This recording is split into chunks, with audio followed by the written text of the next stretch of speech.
Hey guys, welcome back to my series on my experience in ATI. I've gone through all the technical side. I started getting into more of my personal stories in the last episode. Today I'm continuing the information on the program that was called Refine. So if you didn't tune into the previous episode, Refine stands for Realizing Each Fire is Necessary for Eternity. So it was decided I would stay at the Indianapolis Training Center to go through this program. It was a 7-week program for girls. It was supposed to be girls working with their fathers. What I really ended up figuring out later, what this program really was for troubled girls. So, I'm in this program. The first 3 weeks, okay, so it's 7 total weeks. The first 3 weeks, I wrote all these notes. It was basically free labor. So, we cleaned rooms, we prepped meals, we cleaned up, we vacuumed, basically made work but no pay. And to kind of give you a rundown of what this training center was like, it was an old hotel turned into a training center. So there was a main dining room, ballroom area. There was the huge lobby, and people would come check in like their kids, stuff like that, to go into the programs. And then there were floors and floors and floors of hotel rooms, basically. There was a floor, I don't remember. There was also a meeting room floor up on the, I think, 14th floor. I don't remember. So it was a very huge old hotel. Okay, so we did all this manual labor. The leaders. So there were a few leaders. I believe they ranged in age from 17 to about 21. I think the oldest was either 21 or 23, possibly 25. I don't really remember. So we were all in kind of the same age range. None of the leaders had professional licensed therapy training, no like professional counseling training. They had training from ATI. So ATI had their own counseling program that you could get certified in, but it was not state certified. It wasn't even like, no church had any like oversight. It was just internally their own counseling program, which was really bad. It was not good. Oops, sorry. So basically, I was 16. A girl 1 year older than me was a leader of these groups. So we go through all that. My first team leader was amazing. She was really kind. I thought we got along pretty well. I don't remember at what period during the 7-week program they decided to just change things up. They're like, okay, everyone's gonna have a different leader. So I freaked out. I didn't like change. During a 7-week time period, when you bond with someone, you don't really want to just like switch that up. And then I found out who my new leader was, and I really didn't want to change leaders because our personalities we did not get along very well. And the roommate, I didn't think I would get along well either. But again, was not good at advocating for myself. So I just started crying. And my leader was like, what's wrong? And I just wouldn't say anything. And instead of working with me through the situation, she got frustrated with me. Again, she was like 17 or 18 at the time. So of course, like, you don't have the life experience or the professional therapist experience to be like, it's okay, we'll work through this, like, what's going on. So anyways, so yeah, it was a traumatizing experience, switching it up. And then also during this time, I don't remember when exactly this happened, but at one point, my leader is like, Anna, we need to have a talk. Your roommate has something to tell you.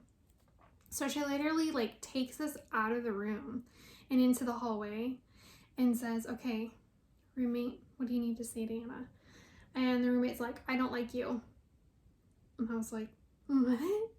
A little people pleaser. I didn't want her to say she didn't like me. It was very, I don't know, like when somebody tells you on the internet they don't like you, it's like, okay, whatever. But when somebody tells you that in person, it's like everything melts away and you're just like, what am I supposed to do in this situation? I'm 16.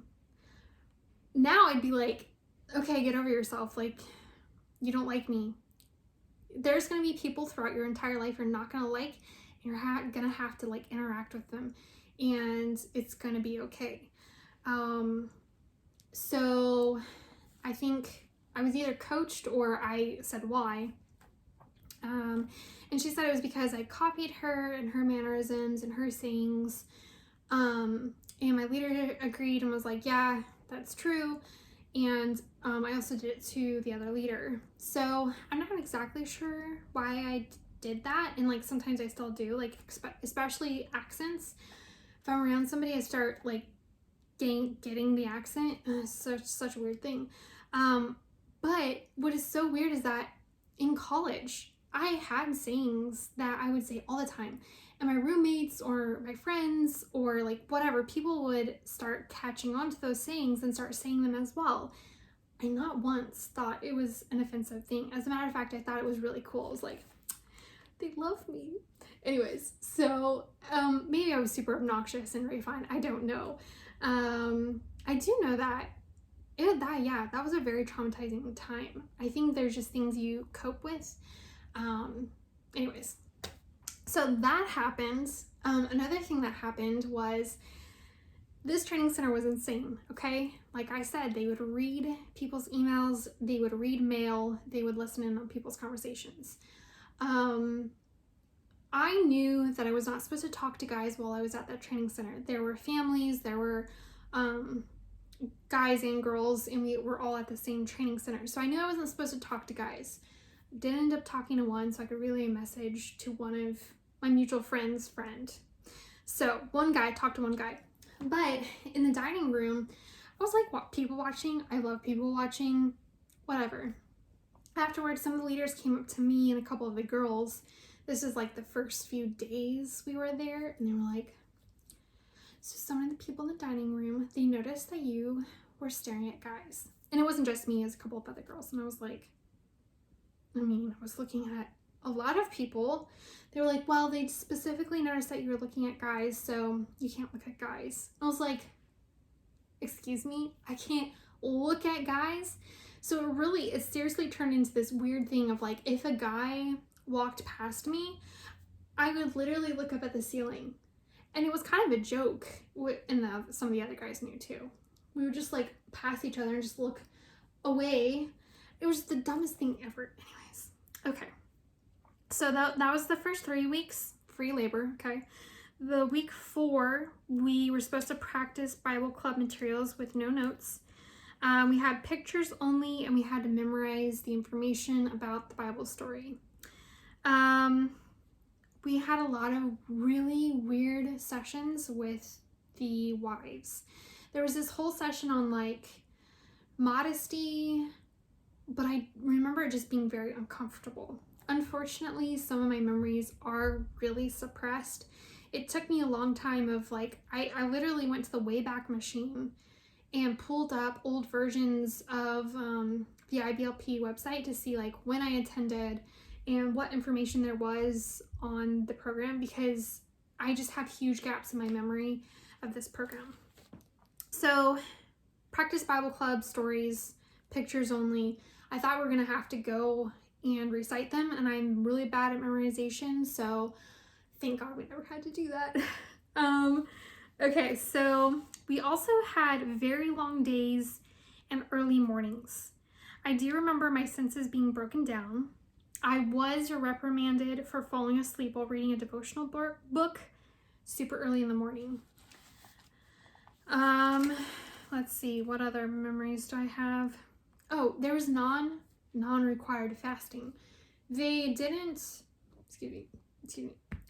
want to cook the meals on Sunday. So I think they had like some like cold breakfast or like a grab and go. And then they didn't have lunch, and there was something about dinner that was also really weird. So they were like, well, you guys need to fast. But Refine, the program, had our own like stash of food, and I'd be like, I'm eating lunch, I'm not fasting.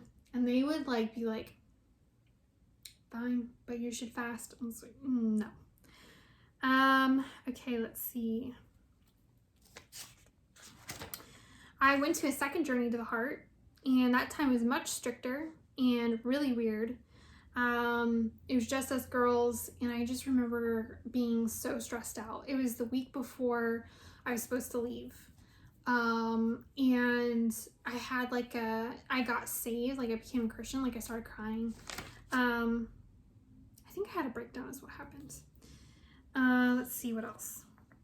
I did have a lot of anxiety.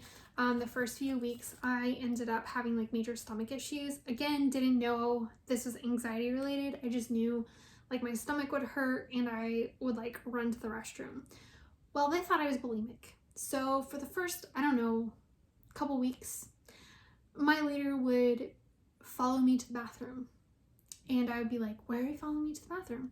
She'd be like, oh, no reason.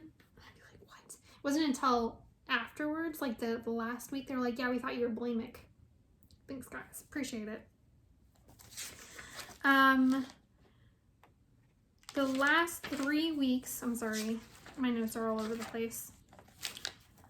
The last 3 weeks, we went to a training center, not a training center, but like one of the offshoots and also the school. And we painted walls. We did a lot of painting. We painted barns. We hosted like this whole meal for the training center. I don't remember if everyone was in attendance. I remember the meal prep and doing a theme. The theme I think was Italian. And I was really trying hard to be my own person.